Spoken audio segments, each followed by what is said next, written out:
সূরাতুল ফাতিহা আমরা সকলেই পড়তে পারি, সকলেই জানি। আর সূরা ফাতিহা ছাড়া নামাজই হয় না। প্রত্যেকটা নামাজে, প্রতি ওয়াক্ত নামাজে সূরা ফাতিহা পড়তে হয়। যত নামাজে পড়া হোক না কেন সূরা ফাতিহা পড়া লাগে, শুধু জানাজার নামাজ ছাড়া। প্রিয় দর্শক, আজকে এই সূরাতুল ফাতিহার গুরুত্ব এবং ফজিলত সম্পর্কে আলোচনা করব এবং সূরাতুল ফাতিহা ৪১ বার পড়ে পানিতে ফু দিলে কী হয় এবং এই সূরা ফাতিহার আমল করলে কি হয়, আজকে পুরো ভিডিওতে আলোচনা করব। এজন্য কোথাও না গিয়ে অন্তত এই ভিডিওটা দেখুন। ইনশাআল্লাহুল আজিজ কথা দিচ্ছি, আপনি অনেক অজানা তথ্য জানতে পারবেন, অনেক উপকারে আপনার আসবেন। প্রিয় দর্শক, সূরাতুল ফাতিহা হচ্ছে রোগের শেফা। কোনো ব্যক্তি যদি সূরাতুল ফাতিহা কোনো নিয়ত অনুযায়ী পড়ে, আল্লাহ রাব্বুল আলামিন এই সূরাতুল ফাতিহার উসিলা করে তার নিয়ত পূরণ করে, তার আশা পূরণ করে। এবং কোনো ব্যক্তি যদি সূরাতুল ফাতিহা পড়ে পানির মধ্যে ফু দেয়, ৪১ বার পড়ে পানির মধ্যে যদি সূরাতুল ফাতিহা পড়ে ফু দেয়, ওই পানি কোনো রোগাক্রান্ত ব্যক্তিকে যদি পান করানো হয়, আল্লাহর ইচ্ছায় ওই ব্যক্তির রোগ থেকে আল্লাহ রাব্বুল আলামিন তাকে মুক্ত করবেন। আল্লাহু আকবার। এজন্য প্রতিটা মানুষের যারা বিপদে পড়ে, যারা রোগে আক্রান্ত হয়, তাদের এটা খাওয়ানো উচিত। ৪১ বার সূরাতুল ফাতিহা পড়বেন। আবার কোনো হাদিসে, কোনো কিতাবের মধ্যে আসছে যে মিল হামদুলিল্লাহি রাব্বিল আলামিন আর রহমানির রহিম থেকে ওয়ালাদ-দালিন আমিন পর্যন্ত সূরাতুল ফাতিহা পুরোটা পড়বেন। পড়ে পানির মধ্যে ফু দিয়ে ওই পানি খেলে আল্লাহর ইচ্ছায় সে রোগ থেকে মুক্তি পাবেন। এজন্য সূরাতুল ফাতিহাকে রোগের শেফা বলা হয়। মহানবী সাল্লাল্লাহু আলাইহি সাল্লামকে জিবরাইল আলাইহিস সালাম এসে দুটি সংবাদ দেন, ইয়া রাসূলুল্লাহ সাল্লাল্লাহু আলাইহি সাল্লাম, আপনাকে দুটি সংবাদ দেওয়া হলো। আর এই দুটি সংবাদের মধ্যে একটি হলো সূরাতুল ফাতিহা, যেটি সূরাতুল ফাতিহা রোগের শেফা। একটি সহিহ আল বুখারীর মধ্যে এসেছে, বুখারী শরীফের হাদিস নম্বর 5736 নম্বর হাদিস।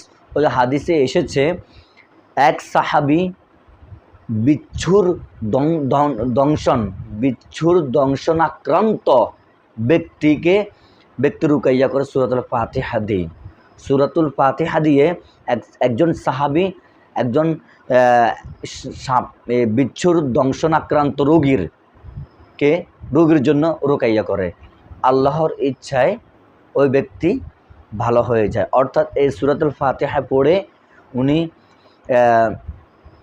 বিচ্ছুর আক্রান্ত যিনি রোগী হয়েছেন, অর্থাৎ ওনাকে বিচ্ছু আক্রান্ত করেছে এক ব্যক্তিকে, তখন ওই এক সাহাবী ওটাকে সূরাতুল ফাতিহাকে রুকাইয়া করলেন, যার উসিলা আল্লাহ রাব্বুল আলামিন ওই বিচ্ছুর দংশন থেকে ওনাকে মুক্তি দান করলেন, আরোগ্য দান করলেন। তখন মহানবী সাল্লাল্লাহু আলাইহি সাল্লাম এটাকে সমর্থন করলেন। আর এটা সহিহ আল বুখারী হাদিস নম্বর 5736 নম্বর হাদিসটা আপনি দেখতে পারেন। এজন্য সকলের উচিত সূরাতুল ফাতিহা পড়ে আপনার রোগের জন্য পানির মধ্যে ফু দিয়ে পানি খেতে পারেন। আবার অনেকে দেখা যায় চিনির মধ্যে ফু দিয়ে ওই চিনিগুলো খেতে পারেন। মিষ্টান্ন কিছুর মধ্যে ফু দিয়ে ওই মিষ্টান্নগুলো খেতে পারেন। আল্লাহর ইচ্ছায় আল্লাহ রাব্বুল আলামিন আপনাকে রোগ থেকে মুক্ত করে দিতে পারেন। ঠিক আছে? আল্লাহ রাব্বুল আলামিন বলেন, অনুনাজ্জিলু মিনাল কুরআনি মা হুয়া শিফাউন ওয়া রাহমাতুল লিল মুমিনিন। আমি এই কোরআনকে অবতীর্ণ করেছি মানুষের শেফার জন্য, ওয়া রাহমাতুল লিল মুমিনিন, এবং মুমিনদের জন্য। এই কোরআন মাজিদ হলো রহমত স্বরূপ। প্রিয় দর্শক, আমরা সূরাতুল ফাতিহা পড়ব। সূরা ফাতিহার অনেক ফজিলত আছে। এই ফজিলত যদি বর্ণনা করা হয় তাহলে ভিডিওটা অনেক লম্বা হয়ে যায়। এজন্য আসুন আমরা এই সূরাতুল ফাতিহা আমরা পড়ব, পাঠ করব এবং শুদ্ধ করে পড়ার জন্য চেষ্টা করব। আচ্ছা, আমি এই সূরাতুল ফাতিহা আপনাদেরকে একবার পড়ে শোনাচ্ছি, আপনারা আমার সাথে সাথে পড়তে পারেন। আউযু বিল্লাহি মিনাশ শাইতানির রাজীম। বিসমিল্লাহির রহমানির রহিম। আলহামদুলিল্লাহি রাব্বিল আলামিন আর রহমানির রহিম।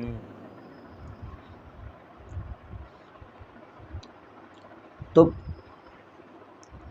আপনারা সকলে এই সূরাতুল ফাতিহা আমল করার জন্য অবশ্যই চেষ্টা করবেন। প্রিয় দর্শক, ভিডিওটি ভালো লাগলে একটি লাইক করবেন, কমেন্টে আপনার মতামত জানিয়ে দিবেন। নতুন হলে চ্যানেলটি সাবস্ক্রাইব করে পাশে থাকবেন। আল্লাহ হাফেজ।